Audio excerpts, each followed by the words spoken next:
आज की इस वीडियो में हम जानेंगे कि पुलवामा अटैक वाले दिन यानी कि 14 फरवरी 2019 को आखिर क्या हुआ था और इतनी सिक्योरिटी के बाद भी कैसे आतंकवादियों ने इस हमले को अंजाम दिया। भारत ने इस हमले का बदला कैसे लिया, ये भी जानेंगे। आप वीडियो में लास्ट तक जरूर बने रहे और इस वीडियो को शेयर जरूर कर दे ताकि हर कोई मां भारती के वीर सपूतों की गाथा और उनके बलिदान की कहानी जान पाए। अगर एकदम शुरू से शुरुआत करें तो पुलवामा जिले के काकापुरा तहसील में आदिल अहमद डार नाम का एक लड़का रहता था।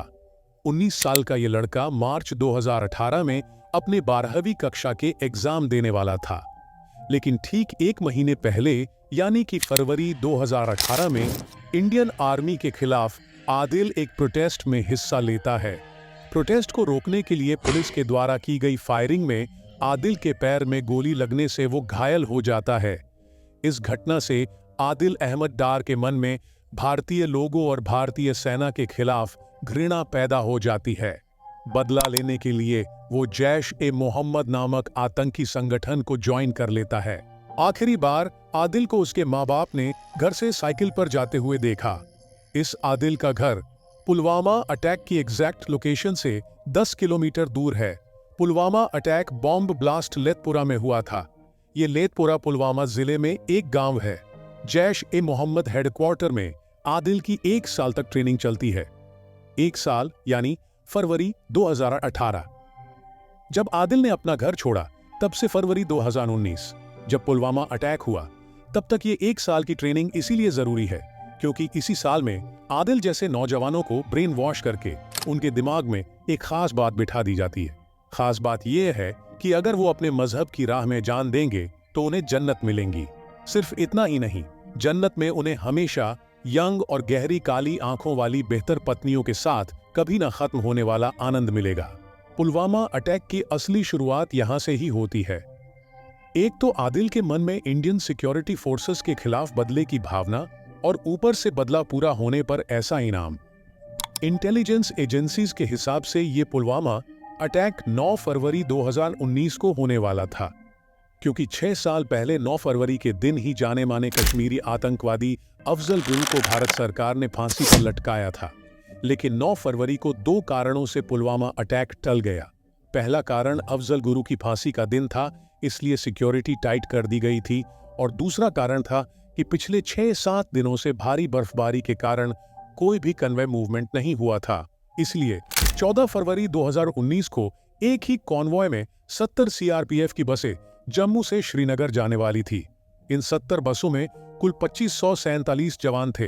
अब 14 फरवरी 2019 को सुबह 3:25 तक रोल कॉल होता है। रोल कॉल यानी कि एक प्रकार की अटेंडेंस।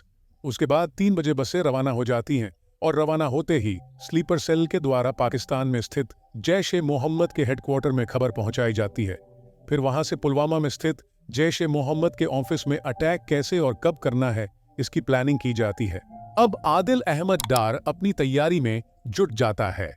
एक एसयूवी गाड़ी में 200 किलो से ज्यादा आरडीएक्स और अमोनियम नाइट्रेट जैसा घातक और जानलेवा एक्सप्लोसिव लोड करना शुरू कर देता है। ये एक्सक्लूसिव पिछले 6 महीनों में थोड़ा थोड़ा करके पाकिस्तान से पुलवामा में लाया गया था। इसका मतलब पुलवामा हमले की तैयारी जैश-ए-मोहम्मद के हेड मसूद अजहर ने 6 महीने पहले यानी कि सितंबर में ही कर दी थी। लगभग 3 घंटे बाद कॉन्वॉय जम्मू से उधमपुर पहुंचती है, फिर 3 घंटे बाद रामबन जिले में, फिर 3 घंटे बाद कुलगाम में, फिर 2 घंटे बाद अनंतनाग पहुंचती है और फिर 1 घंटे बाद पुलवामा पहुंचती है। इस तरीके से दोपहर 3:27 में यह काफिला पुलवामा के बॉर्डर में एंटर कर जाता है। एंटर करते ही आदिल अहमद डार भी अपनी जगह छोड़ देता है और आतंकी हमले को अंजाम देने के लिए निकल पड़ता है।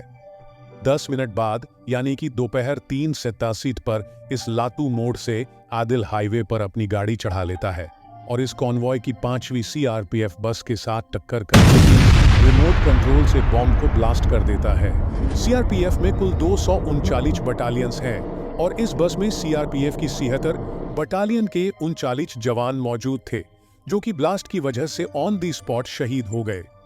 साथ ही इस बस के पास आरओपी यानी कि रोड ओपनिंग पार्टी का एक जवान भी मौजूद था। वो भी ऑन दी स्पॉट शहीद हो गया। धमाका इतना जोरदार था कि आसपास के घरों की खिड़कियों के शीशे भी टूट गए थे। धमाके के बाद बाकी आतंकियों ने फायरिंग भी की थी और भाग गए। कुल मिलाकर सीआरपीएफ के 70 जवान तो घायल हुए, जो कि चौथी और छठवीं बस में थे, और 40 सीआरपीएफ के जवान जो अपनी छुट्टी पूरी करके जम्मू ट्रांसिट कैंप से श्रीनगर ट्रांसजेंट कैंप में देश की सेवा करने जा रहे थे, वो शहीद हो गए। ब्लास्ट के बाद सीआरपीएफ की बस की हालत कुछ ऐसी हो गई थी। इस घटना पर पूरा भारत रोया था। इस हमले में शहीद हुए सभी शहीदों को शत शत नमन। भगवान उनकी आत्मा को शांति प्रदान करे और भारत उनके बलिदान को कभी भूल नहीं पाएगा। अब हम जानेंगे कि आखिर इस घटना का जिम्मेदार कौन है। 2003 से पहले यह नियम था कि जब भी इंडियन सिक्योरिटी फोर्सेस का काफिला रवाना होगा तब रोड्स ब्लॉक कर दी जाएंगी। लेकिन 2003 में कुछ लोगों ने ड्रामा किया कि इससे सिविल जनता को परेशानी होती है, इसलिए यह नियम नहीं होना चाहिए। और 2003 के बाद सिविल जनता को कन्वे के साथ चलने और सीआरपीएफ की बसों के बीच में अपनी गाड़ी ले जाने की परमिशन दे दी गई। अब इस दुखद घटना की दूसरी गलती को ध्यान से समझिए। जब भी कॉन्वॉय मूवमेंट होता है तो वो स्टैंडर्ड ऑपरेटिंग प्रोसीजर के थ्रू होता है, जिसे आरओपी यानी कि रोड ओपनिंग पार्टी कंट्रोल करती है। रोड ओपनिंग पार्टी का काम होता है जहां से कॉन्वॉय गुजरने वाली है, उसके आसपास की लोकेशन को अच्छे से स्कैन करना, आईईडी और विस्फोटकों के लिए एरिया की चेकिंग करना, और उसके बाद सब कुछ सही होने पर ही कॉन्वॉय को ग्रीन सिग्नल देना। कहीं ना कहीं सिक्योरिटी एजेंसीज की लापरवाही भी रही होगी, जो सीआरपीएफ के इतने बड़े काफिले के पास तक 200 किलोग्राम विस्फोटक पहुंचाया जा सका। अब तीसरी और सबसे बड़ी गलती आदिल अहमद डार की। वो अपने आप से सिर्फ एक सवाल पूछ लेता कि अगर सुसाइड बॉम्ब बनके खुद की जान देने से जन्नत ही मिलती है तो ये मशहूद अजहर अभी तक नर्क में क्यों पड़ा है, खुद ही जन्नत क्यों नहीं चला जाता। इस दर्दनाक हादसे से पूरा भारत कांप उठा और सैनिकों की शहादत का बदला लेने के लिए भारत के हर एक नागरिक का खून खौल रहा था। बाद में ये जिम्मा भारतीय एयरफोर्स को सौंप दिया।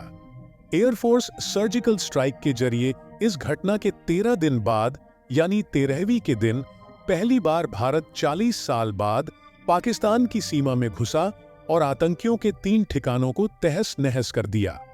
इसमें 350 से ज्यादा आतंकी मारे गए। उसके बाद पाकिस्तान भी अपने 3 F-16 विमान भारत की तरफ भेज देता है। तभी उनकी खातिरदारी करते हैं हमारे वीर अभिनंदन वर्धमान। वे अपने MiG-21 विमान, जो 35 साल पुरानी टेक्नोलॉजी का था, उससे उनके तीनों F-16 विमानों को ध्वस्त कर देते हैं।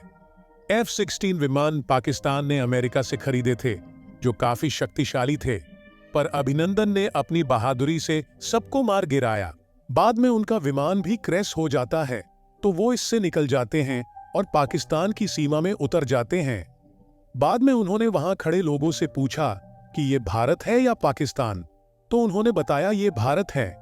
बाद में वो भारत माता की जय बोलते हैं तो कोई भी जवाब नहीं मिलता, तो वे अपने सारे सबूत मिटा देते हैं। बाद में पाकिस्तान आर्मी उनको गिरफ्तार कर लेती है और युद्ध के डर से 58 घंटों के भीतर पाकिस्तान आर्मी अभिनंदन को भारत पहुंचा देती है। ये थी पुलवामा में शहीद हुए भारत माता के वीर सपूतों की गाथा। हम उनको शत शत नमन करते हैं। भगवान उनकी आत्मा को शांति प्रदान करे। भारत माता की जय। वीर शहीद अमर रहे। और छपनिया अकाल क्या था, ये देखने के लिए ये वीडियो देखें और चैनल को सब्सक्राइब जरूर करें और इस वीडियो को अपने दोस्तों और परिवारजनों के साथ शेयर जरूर करें।